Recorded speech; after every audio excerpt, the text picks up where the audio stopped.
Welcome back to Liberty Nation TV. This is your host. This is Scott D. Cosenza, the legal affairs editor for Liberty Nation. I have the somewhat rare pleasure these days of interviewing Mark Angelides, our managing editor. Welcome aboard, Mark.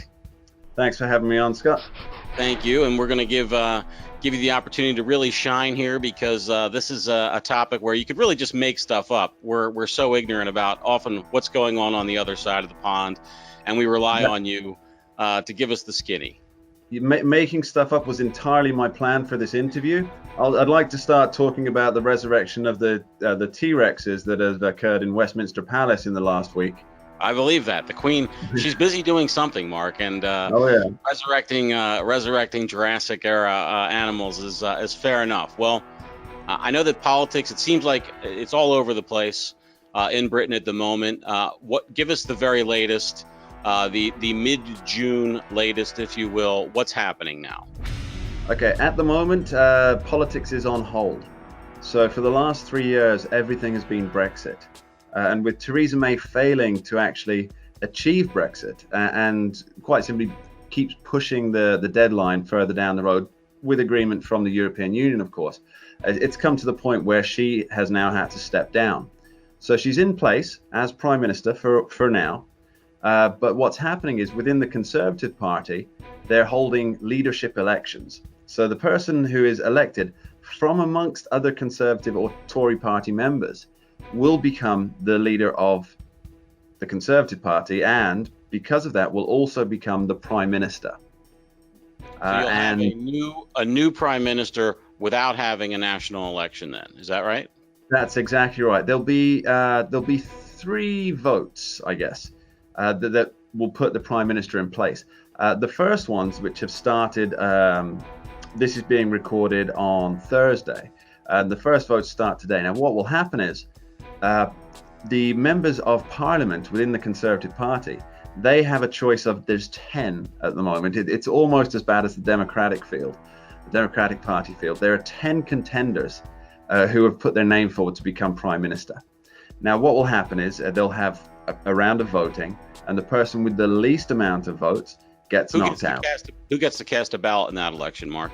Just the members of the Conservative Party who are members of Parliament within Westminster, about 300, minus the ones who are obviously standing. Although they get a vote too. I guess they can vote for themselves or their best friends, their besties. So what will happen is these will be whittled down until we're left with just 2 people. And these will be the people that get presented to the wider party. So these are the Conservative Party members throughout the country. I think there's about 165,000 Conservative Party members through the associations around the country, and they'll get a vote on one of these 2 contenders, whoever he or she may end up being. Then that person will become our new Prime Minister. So decided by that process, and only then. And now they don't have to, but if they wanted to really secure their position, they could call for a general election. Mark, give us just a sense here about some of the major the candidates. You know, obviously you can't predict with 100% certainty who the winner is going to be, but give us a few names that we might see advancing deep into the process and maybe being the next Prime Minister.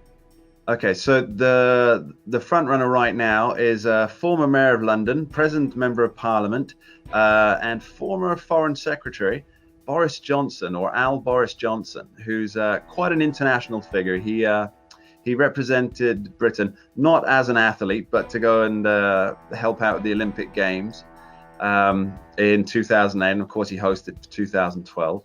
And so he's pretty much the front runner. He's a very flamboyant character, very, very colorful, likes to make Lord of the Rings jokes in Latin. He's quite a character, and he's a firm Brexiteer. Okay. How firm remains to be seen. We've got Rory Stewart, who seems to be a bit of a dark horse character, comes out of nowhere really. But he's very much of the opinion that Brexit can't happen by October 31st, which is our new supposed exit date. And so he would be looking for multiple extensions, which essentially means Brino, which Brexit in name only. We have Sajid Javid, who is the present Home Secretary. He's He's seen by many in the Conservative Party as a strong and stable pair of hands. And that, in fact, strong and stable was Theresa May's watchwords. Okay. That didn't work out well for her. Well, Mr. He's tied up with the Assange matter currently, isn't that right? He absolutely is, yes. Sajid Javid is tied up with the Assange matter. I don't know how much of that has come through on the US side, but I'll give you a quick rundown. So Julian Assange is presently in prison in the UK after leaving the Ecuadorian embassy for leaving is an interesting way to describe his departure from that. He was assisted leaving, unceremoniously drugged by by the scruff of his neck, basically. Yeah, very, very much so. And he was put in prison, sentenced to prison for 50 weeks in the UK for not appearing at court. Now, his reasons for not appearing at court in the first place, 7 years ago, I think, was that he feared that he would be extradited to the US. Now, here's the really funny thing.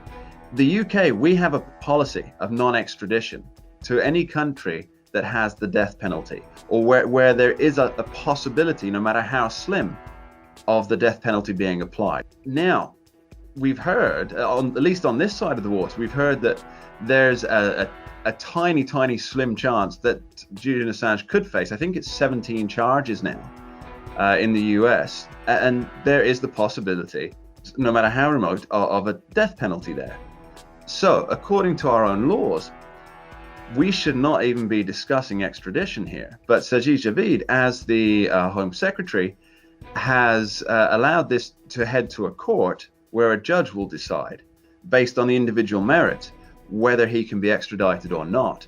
Which, for those of us on this side of the pond, there are some of us who do still love the idea of liberty and the rule of law.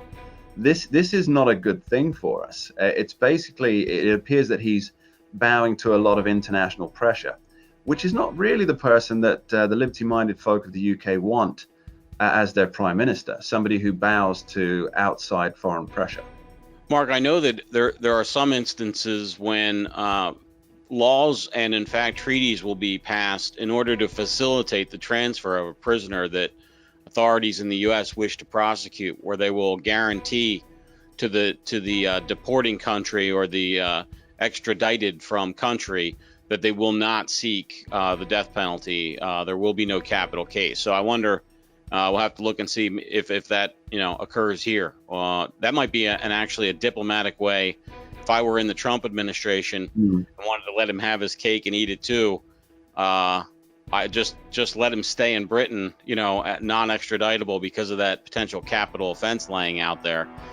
Just sort of, it's not a convenient end for Mr. Assange, but it might allow us to just go ahead without, kind of resolving that in a way that might embarrass U.S. authorities. Absolutely. I mean, there is also the question of whether the double jeopardy law that you have there is going to survive much longer. And if that's the case, that he might be extradited under one set of circumstances, but then a second prosecution may come forward. I'm not sure of the overall legality on that on the American side, but it would be something that if I were a responsible judge in the UK, it's something that I would probably want to consider.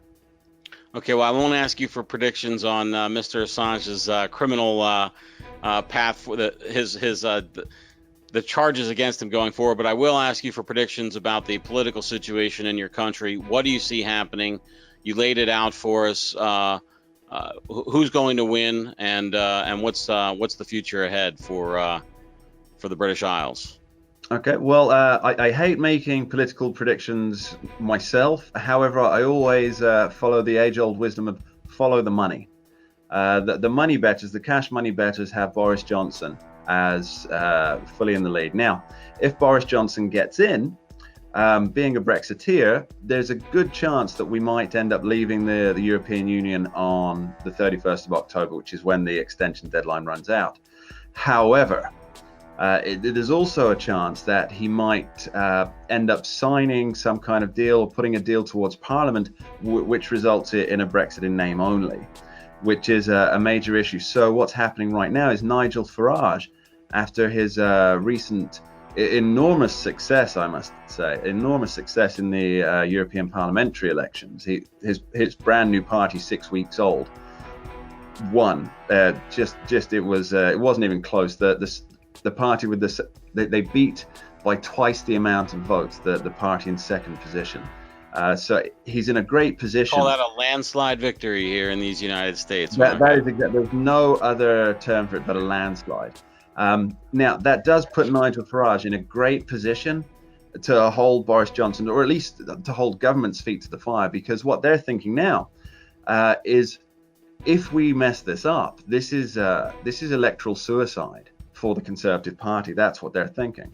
The Labour Party are in a position where they're thinking, if they screw this up, we might get power. But the polling, the actual Westminster polling now, has Nigel Farage's party in some polls winning. Now that doesn't, because of how our system works, the first past the post system, that doesn't mean that he'll get the most amount of seats in his party, but it does mean very likely that he'll become kingmaker for the next government. So I would imagine that Nigel Farage is the one to watch for the next few months.